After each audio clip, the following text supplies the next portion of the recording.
Hello and welcome again to another episode from Shogun Auto House. As always, I'm your host Greg. Today, we are going to take a closer look at Malaysia's best-selling SUV for 2021 in its top-of-the-line form, the Proton x70 Special Edition. We're now going to see what makes this car the talk of the town and whether you should make this your next purchase. Alright, now we're going to come to the burning question of how much does it actually cost if I were to buy this car on a monthly basis. Now, assuming you are buying this model that tallies for 123,800 ringgit, if you take a 5-year installment package based on an interest of 2.4%, you will be paying roughly about 2,100 ringgit. If this goes on to about 7 years installment, that goes down to about 1,600 ringgit, 1,600. And if you take on the conventional 9-year installment package, that tallies up to roughly about 1,400 ringgit per month. Alright, now with the X70 being a C-segment SUV, its prime competitors would be the likes of a Honda CR-V and also the Mazda CX-5. Right, now for this X70 being in the special edition version, a total of 2,000 units were allocated for each color. One for the ocean blue that we see right here, and another color being the ruby red. Alright, when we start looking at the front fascia of the car, the first thing we are going to notice is the now common infinite weave grille that Geely has introduced with other Proton models and started off with this. On top of that, as we can see, the logo, the Proton logo itself has been upgraded to a more rounder version, and that has also made its way to this Proton X70. This car now comes equipped with LED projector headlamps and with those, an integrated daytime running light. Like many other cars in the market, this one also comes offered with front parking sensors and a pair of fog lamps. Alright, as we look on to the rims of the car, they are made up of a special design dual tone rims only for the special edition X70. The size being a good 19 inches. That's right folks, really big rims over here. And they are wrapped with Continental UC6 SUV tires with the size being 225/55, rim 19. Alright, now as we move on more towards the back of the side profile, we're going to notice two things. One, the roof of the car itself has been painted with a special custom black and it's lined up with a chrome on its side. And also, secondly, the window frames themselves has been wrapped around chrome, as well as the bottom plate of the car. Now, what we've realized here, right, Proton seems to have had a more of a chrome and black combination mix. It seems pretty interesting and hey, I don't mind it. Now, there is another feature on the side profile that I want to talk about, and that's going to be the keyless entry system. It's a really neat feature. Let me show you what I mean. Right now, the door is locked. Now, should I want to unlock it, all I need to do is slide my hand right here. Door's unlocked. So, time to lock it, right?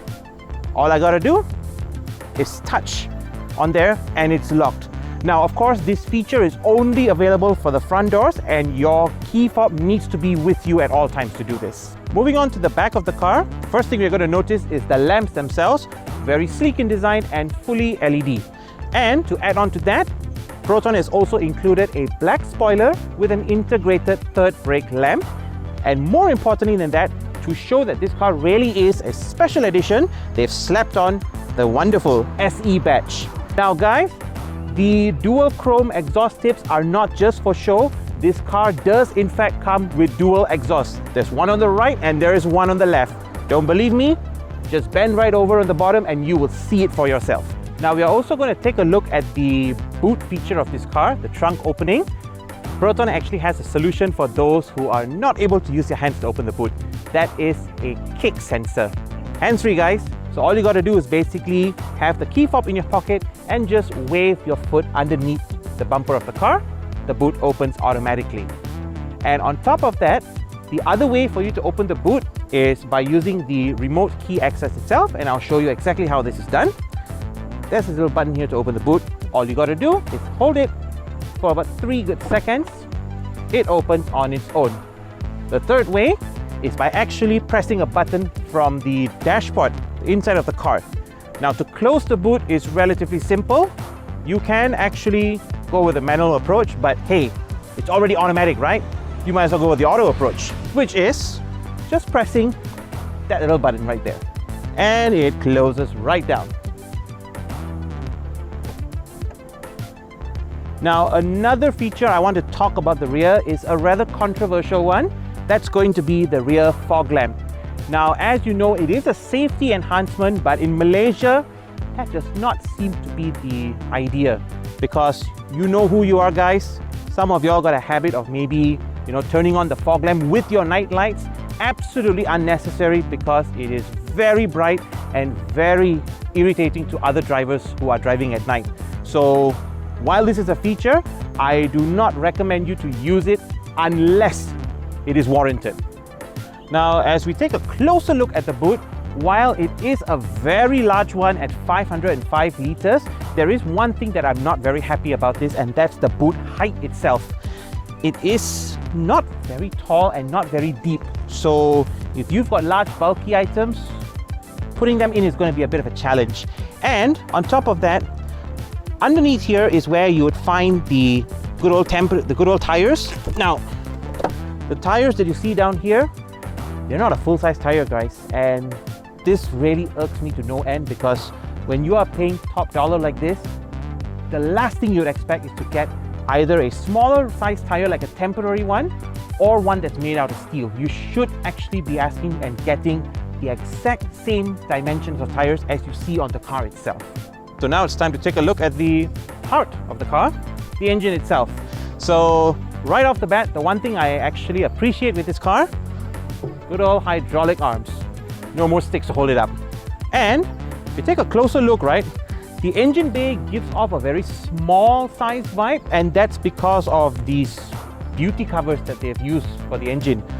Moving on to the more technical aspects, this engine is actually a 1.8 liter double overhead cam engine that's also a turbo gasoline direct injected one.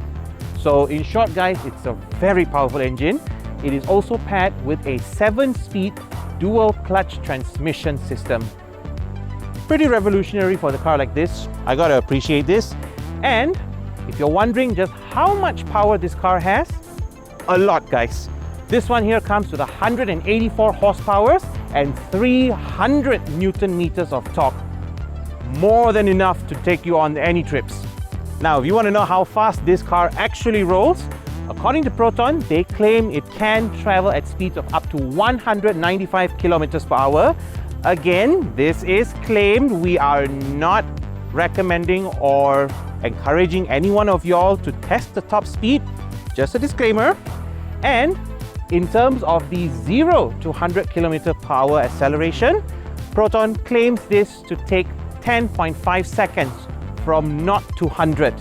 Again, this is claimed. Nothing on record. We did not dispute this claim. And finally, the most important, fuel efficiency. Just how efficient is this car? Well, again, Proton has claimed this to be as low as 7.8 liters for every 100 kilometers. Now again, guys, the three figures that we have provided are all claim figures. They can vary according to driving dynamics and in real life situations. So if you really want to know, go ahead and try it in real life and you will see the figures themselves. Now, in a gist of the fuel efficiency, a full tank of RON 95 petrol will cost you anywhere between $95 to $100, and it can apparently take you up to 500 kilometers in range. Let's now dive into the safety aspect of this X70. Now, we're going to start with the Euro and Asian NCAP rating. This baby right here has got a full 5 stars. Very highly rated vehicle. And as a demonstration of the enhanced safety feature, the car also comes with a radar system on the bottom part of the bumper as well as the top of the windshield. These are for safety features that we'll be talking about in a little bit. On top of that, we've also got a couple of cameras that's on the front of the car as well as the side of the car. And what I want to point out about these cameras is the clarity of them. And they are noted, guys, they are one of the best in the market and one of the most sought after. All right, now from the inside perspective, this car is loaded with a lot of safety features. Let me start you off, guys, on one of them. That's going to be the airbag count, one of the most sought after ones. This car comes with 6 airbags across the range. This one comes with airbags on the side, on the seats, as well as on the back. On top of that, it also comes with other features like the standard ABS, you have got EBD, you've got brake assist, you've got the electronic stability control, and of course, the ever so famous traction control. And to add on more to that, we've also got hill hold assist, we have hill descent control, you've got AEB, which is a very notable feature, that's automatic emergency braking. We also have collision warning, lane departure warning, blind spot monitoring, and also a very neat adaptive cruise control. And to make things a little bit more better, we also have automatic high beams for the front headlamps. You have got tire pressuring monitoring system and a very useful and convenient camera 360 feature, which we will show very shortly. Okay, now coming on to another special section of this car, that's going to be with the center console itself. Now, what I want to touch on first in this is going to be the gear knob.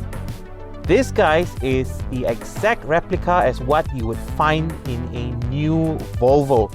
Same type of gear knob, which is stationary, so it doesn't actually move up or down. But instead of it being in a crystal form, it's still in a conventional metal combo plastic form. Now, what I like about this, right, is that when you hit the gear, you can actually just pull it down and the gear lights light up over here. To park, you just got to push it up and press this, it's parked. Now, aside from the gear knob, there are a few other features I want to talk about. Let's start with the buttons on the left. This car actually comes with 3 different driving features. You've got your conventional normal mode, you've got eco mode, and of course, for those of you who want that will be on the edge kind of mode, you've got sports mode to go with it. Aside from that, you have the hill descent on-off feature right here. You can also opt to either turn on or turn off your parking sensors. You can also do the same for your traction control. And if you notice one thing that's missing from here, that's right, we don't have manual handbrake levers here.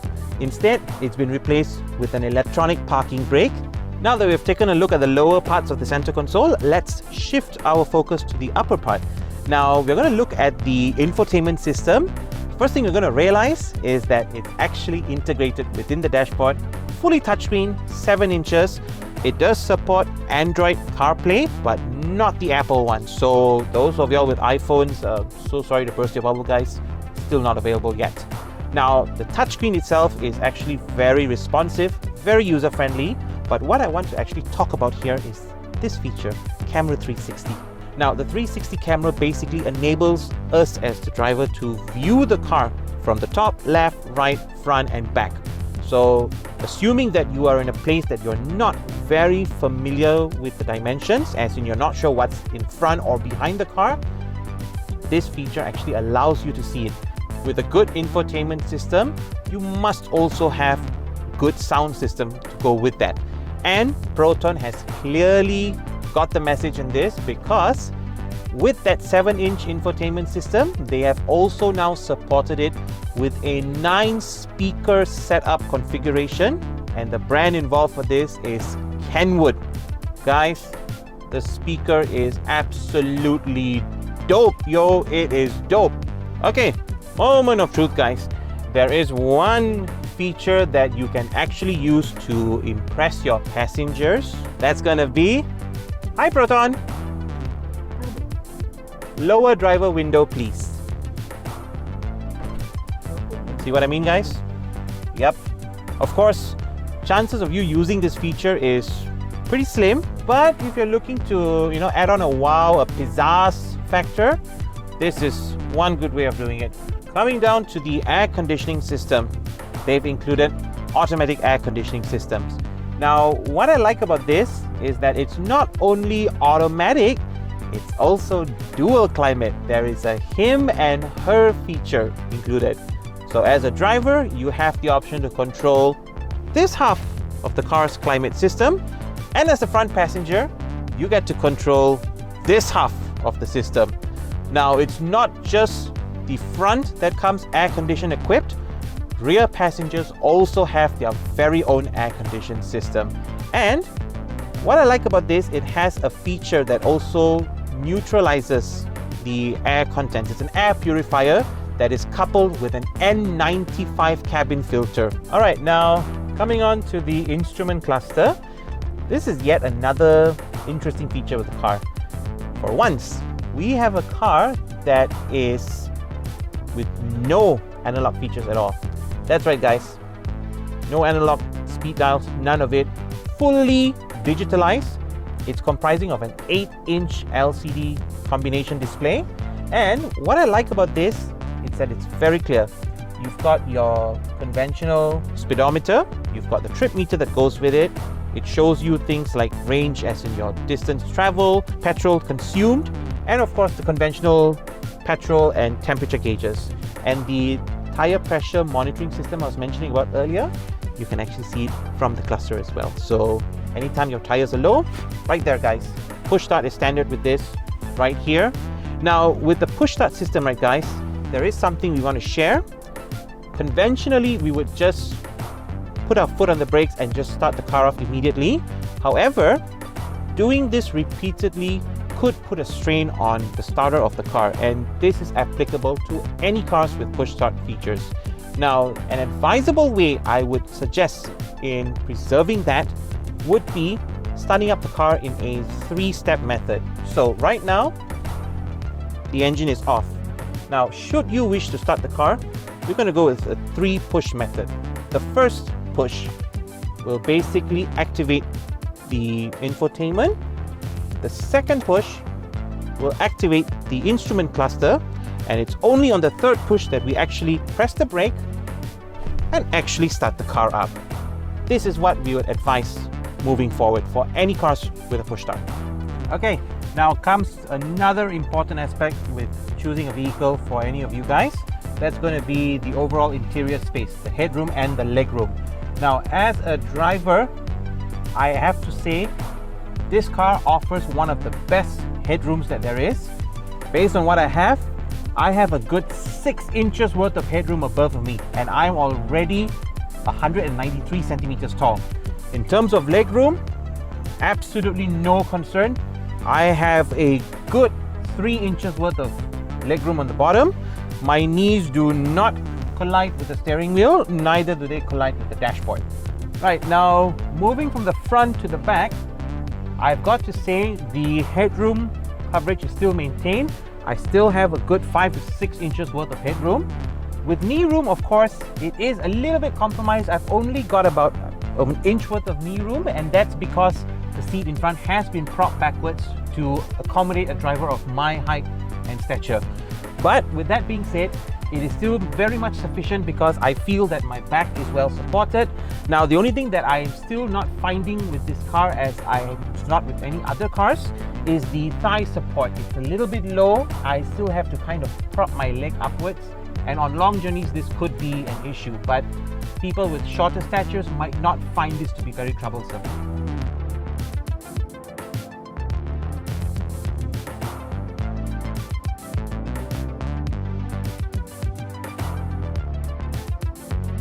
Driving the X70 Special Edition.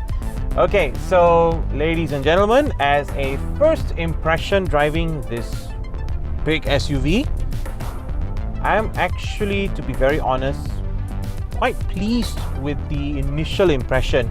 Now, the first thing I want to touch on is going to be the NVH, which is our noise, vibration and harshness. Now, in a lot of cars, there is bound to be some of these elements intruding into the cabin.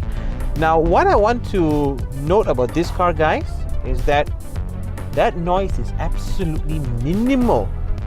The insulation is actually quite well done, to the extent that the only thing you're actually going to hear is a little bit of the engine grunt, and even so, if you were to accelerate a little bit like this. But under cruise styles like this, you barely hear anything.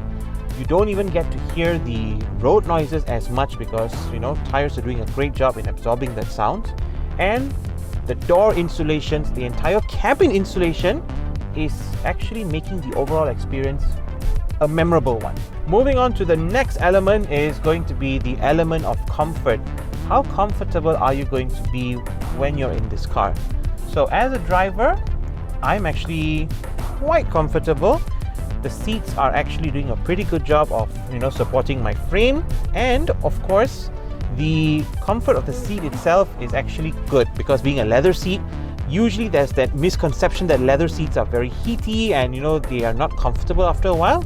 Well, not these one, guys. These are actually pretty nice. They're pretty comfortable. I've driven in this for quite a while. I'm quite happy with the comfort level. And also, in relation to the comfort is also the overall handling of the car. Now, this car is a tall vehicle, guys, so don't expect it to handle like a supercar, because it's not. However, for an SUV, it actually handles pretty well. There is going to be a little bit of a body roll, and that is expected because, as you can see, the car is tall. But in essence to that body roll, it is making up for it with very good grip. So grip is all we need sometimes, guys. Yeah, those of y'all who are gamers, you might know which code I'm actually referring to. But in terms of the handling, I've got to say Proton has always had their ride and handling as one of their specialties. This one is no different. Alright, and now we have come to the end of yet another journey. I'm glad to be given the opportunity to review this car, because it also means we get to answer that burning question. What do I think about this car, and should you consider buying one for yourself? On the good side, what I would say is this car is generally an all-rounder. It fulfills the criteria for many, if not all types of users from all age categories. A single person, a family man, or even anyone from any category can use this car in style, comfort, and confidence. Now, here comes the not so great things we need to consider before buying a car like this. So, to start off, remember that this is an SUV. It is going to have a generally higher ownership cost. Now, I'm going to cite a few examples. One involving the monthly installment. A car like this costs 124,000 ringgit. That monthly installment rate is going to be in 4-figure digits. Now, the same can be said about the insurance as well. The insurance is going to set you back by at least about 4,000 ringgit to start off. Of course, this amount will reduce, but we're looking at the initial startup amounts. The road tax is going to set you back by about 380 ringgit per year. And remember, these tires are running on 19 inches. They are big, they are huge. And the same can be said about the replacement cost as well. It's going to set you back by about 600 or 700 ringgit a piece. A set of 4, that's going to set you back by about 2 to 2,500 ringgit per time, which, depending on how you drive, can be once a year, once every 2 years or so. And because this is not a everyday sedan, the cost of servicing is going to be definitely higher than what you're looking at, maybe around the 300, 350s for a standard service.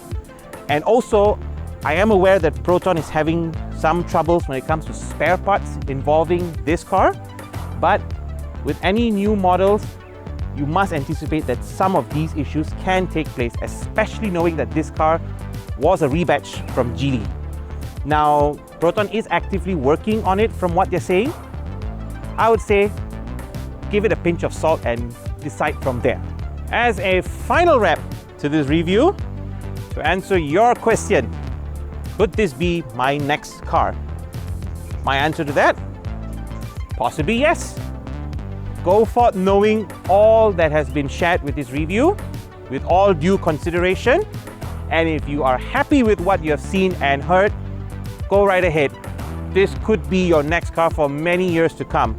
And with that being said, it's time for my personal rating on this car. With all due consideration, this car gets a solid A from me. And with that being also said, that marks the end of our fantastic reviews for today. I'm your host, Greg. I'll see you in the next video.